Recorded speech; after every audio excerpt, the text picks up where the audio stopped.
The people of Pella are good, hard-working, honest people. It's an outstanding small town in many respects. It's the heartland, man. It's mom and dad and apple pie. 40 miles southeast of Des Moines, Pella, Iowa is the heartland of America and home to Bulls swingman Kyle Korver. When I was 12, I was born in Paramount, California. And when I was 12, my parents decided they wanted to move to Pella, Iowa, which, you go from LA to a town of 10,000 people in the middle of Iowa. I had never worn jeans before. The first day of school got canceled because there was too much snow on the ground. I was like, this happens? Like, are you serious right now? I was a California kid all the way, right? Like, I had Zach Morris hair. Growing up in a Dutch town, Korver's Dutch heritage goes all the way to his fitting last name. It means basket maker, and in the original meaning it had to do with making baskets in which I think they put breads and foods and things like that, but it's kind of a double-meaning word. Kyle Korver into the game and quickly knocks one down. I think he's a natural left-hander. I walked into the gym one time, this was in high school, and I didn't realize this, but I walked in and he's shooting three-pointers with his left hand. And he's shooting them as well as most people shoot them with their strong hand. What makes his shot so much better than everybody else? He goes in. Goes in a lot. Locally, the Korvers are called the first family of Iowa basketball. And it's Kyle's mom that has bragging rights in the house. Because you scored, is it 73 or 74? It is 73 points. It's 186. They teased me that they were just going to keep upping that number. And see, how that story even came out was Kyle told it when he was a freshman in college. And ever since then, I think some people don't like me for that story. I don't know. Oh, that's never getting broken, that record. She scored 70, I think 3. It keeps growing, the number keeps going. It might be 90, 93 now, I don't know. And when he wasn't lighting up the gym with jumpers, Kyle was writing his sports column in the school paper. Do you think the Players Association would appreciate this? Players think they should be making $100 million instead of their measly $70 million.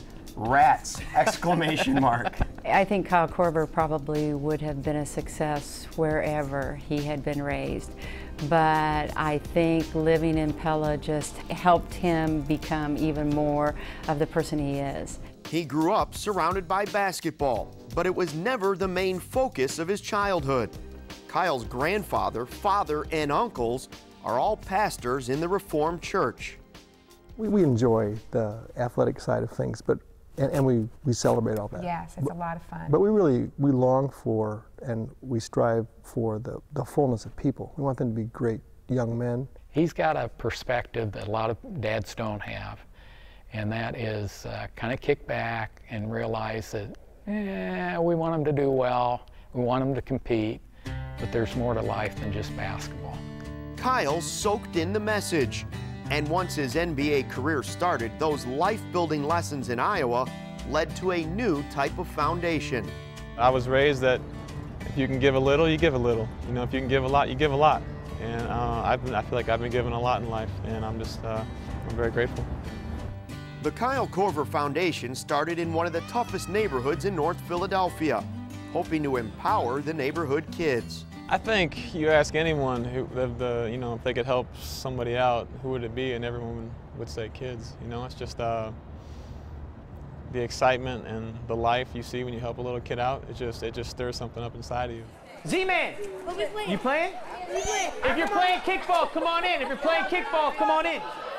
I mean, the great thing about Kyle is that this isn't like a program to him. This is part of his life. These kids are his friends. They have his cell phone numbers, and so it's just been a wonderful compliment to being down here and the acceptance we've had in the neighborhood. He put up basketball courts around the corner, which was our first inroad into the neighborhood where we were completely accepted and people knew we were just about good things. So it's really been remarkable the way it's worked out.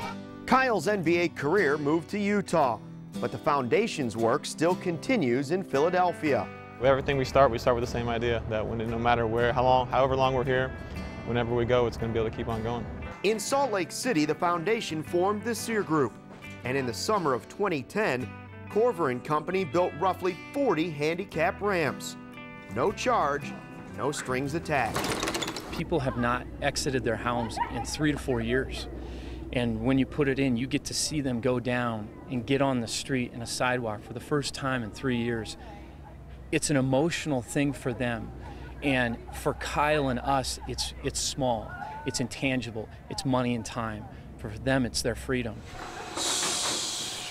Bam! I like it. Nice job. Yeah. It's a freedom for my kids, so it's a happiness for me. Die-hard Bulls fans, the Gomez family has 2 children full of life, but bound by wheelchairs. The foundation's gift has changed their lives.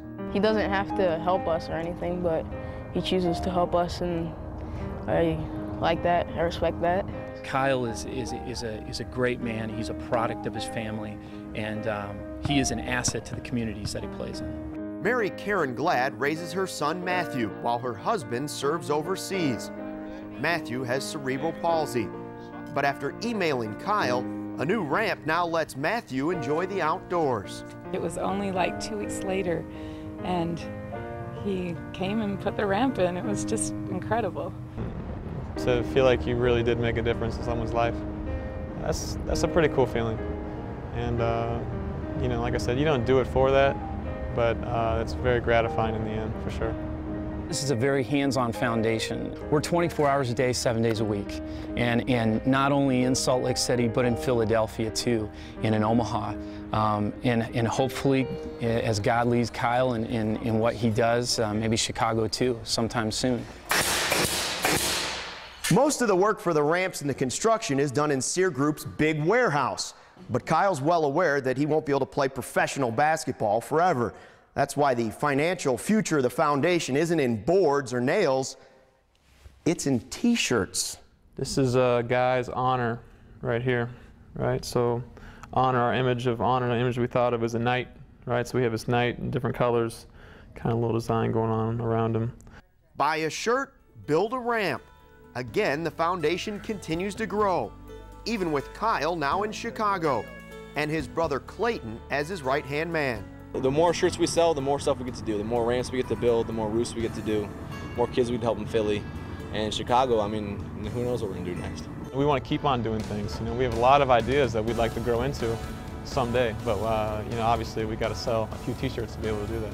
I mean, he's not like your superstar. He's not like, he's kind of in the middle, but I bet you he gives as much as anybody. The vision that we have right now is whatever city we go to, you know, we're going to try to start something. We're going to find people that we believe in, that have like-minded goals, who have a like-minded vision, you know, and who are selfless in what they do.